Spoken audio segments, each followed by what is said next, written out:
Bonjour à tous et à toutes, Bonjour. Nous sommes très contents de montrer cette nouvelle vidéo. Aujourd'hui on revient avec une vidéo un petit peu particulière, ça fait un petit moment qu'on n'a pas fait une vidéo à ce sujet. On va vous parler d'insulinothérapie fonctionnelle, donc de calcul de glucides et plus précisément le calcul de glucides dans nos propres recettes que l'on fait nous-mêmes maison. Vous avez été très nombreux à nous poser des questions à ce sujet et du coup on a décidé de vous en faire une vidéo.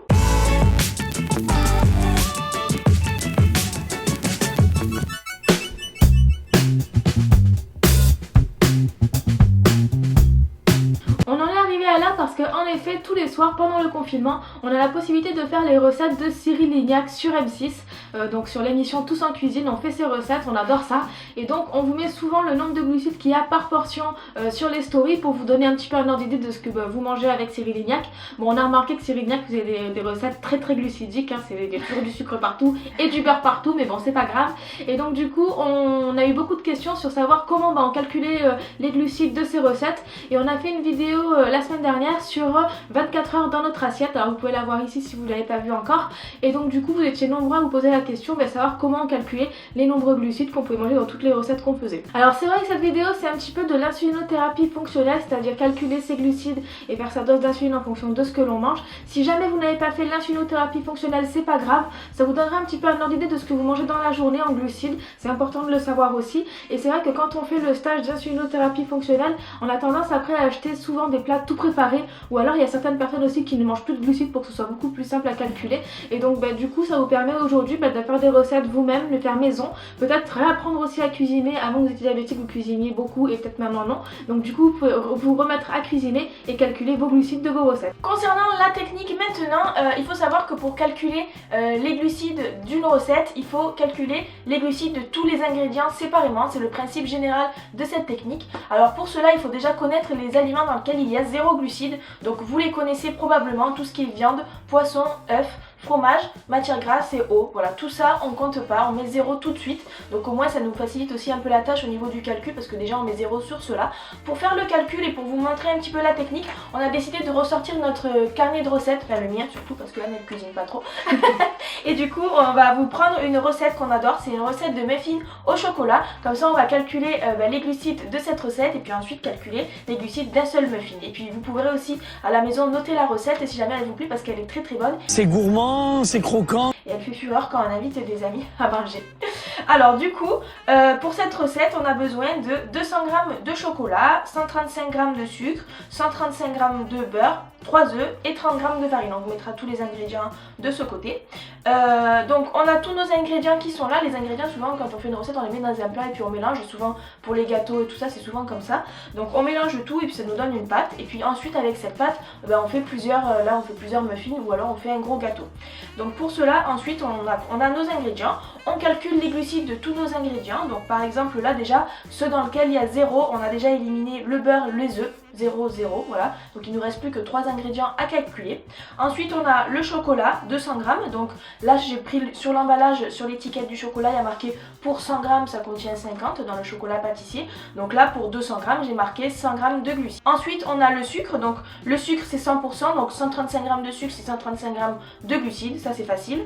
Et enfin la farine c'est 75% de glucides, pareil on a regardé sur l'emballage ou alors sur internet vous avez aussi les valeurs. Et du coup pour 30 g de farine ça nous donne 22 g de glucides.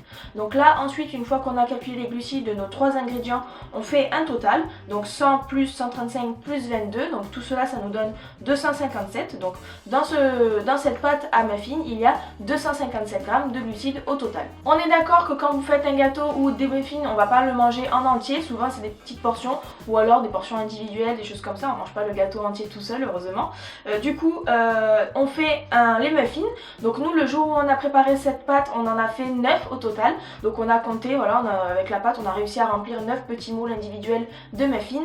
Donc du coup on sait que pour 9 muffins il y a 257 g de glucides et donc vous l'avez compris, le principe c'est de faire 257 divisé par le nombre de muffins, donc là divisé par 9 et donc on est tombé sur 28 g de glucides par muffin. Si on avait fait un gâteau rond, voilà, de taille, un gâteau classique d'anniversaire par exemple, ce qu'on peut faire c'est le couper en parts égales. Donc là par exemple on l'aurait coupé en 8 et on serait tombé sur un truc genre à peut-être 30 grammes de glucides, un truc comme ça. Il faut faire 257 divisé par 8, donc voilà, on a des plus petites parts et on le divise par 8, donc on a les glucides pour 8 parts. Donc là on était sur une recette de pâtisserie simple avec une pâte homogène qu'on remplit de façon égale, etc. Donc c'est plutôt simple au niveau du calcul de glucides et c'est plutôt précis, disons. Par contre, quand on est sur un plat un peu plus élaboré, style lasagne ou pizza ou soupe avec des pâtes, des choses comme ça, où finalement les glucides ils sont un peu répartis de façon irrégulière dans la préparation, donc on peut en mettre plus ou moins dans le plat, etc. Souvent on essaye de répartir de façon égale. Par exemple, vous faites une soupe avec des pâtes, vous essayez d'en mettre un peu la même quantité à tout le monde, donc il suffit de faire pareil, une division comme si vous aviez donné des parts égales, et puis on n'est plus à 2-3 grammes de glucides près, donc finalement on peut le faire à vue d'œil sans être trop précis. Pour ce qui est des portions aussi, vous savez, là on a fait des muffins avec des parts et tout, donc c'est plutôt facile. Ce que vous pouvez faire aussi sinon, c'est peser les préparations à la fin. Par exemple là on aurait pu peser les 9 muffins à la fin, se dire que dans tant de grammes de muffins il y a 257 grammes de glucides, rapporter ça à 100 grammes comme vous faites par exemple sur les emballages ou les choses comme ça, et dès que vous avez la quantité de glucides pour 100 grammes, vous pouvez peser un muffin quand vous allez le manger et refaire le produit en croix pour savoir combien il y a de glucides dans un muffin. Et enfin, une dernière chose sur la cuisine et les calculs de glucides, il faut savoir qu'il y a une phrase très connue qu'on utilise beaucoup en chimie qui est rien ne se perd, rien ne se crée, tout se transforme. Donc c'est pareil en cuisine, quand vous ajoutez des aliments dans une recette et que vous avez à la fin une préparation, la quantité de glucides au début est exactement la même à la fin. Ce qui peut changer, c'est peut-être éventuellement le poids de l'aliment, etc.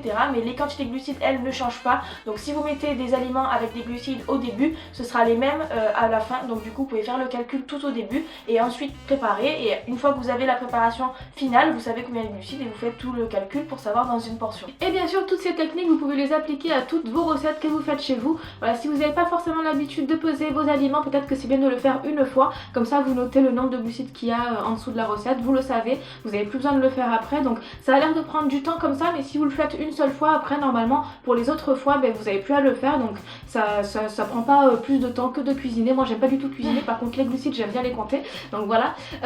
D'ailleurs n'hésitez pas, si vous avez fait la recette de muffins chez vous, à nous envoyer un petit peu les photos, qu'on puisse voir un petit peu ce que vous avez fait comme muffins, si vous êtes tombé sur 9 muffins, 8 muffins, 7 muffins, combien il y avait de glucides dedans, tout ça, comme ça on sera contente de le savoir.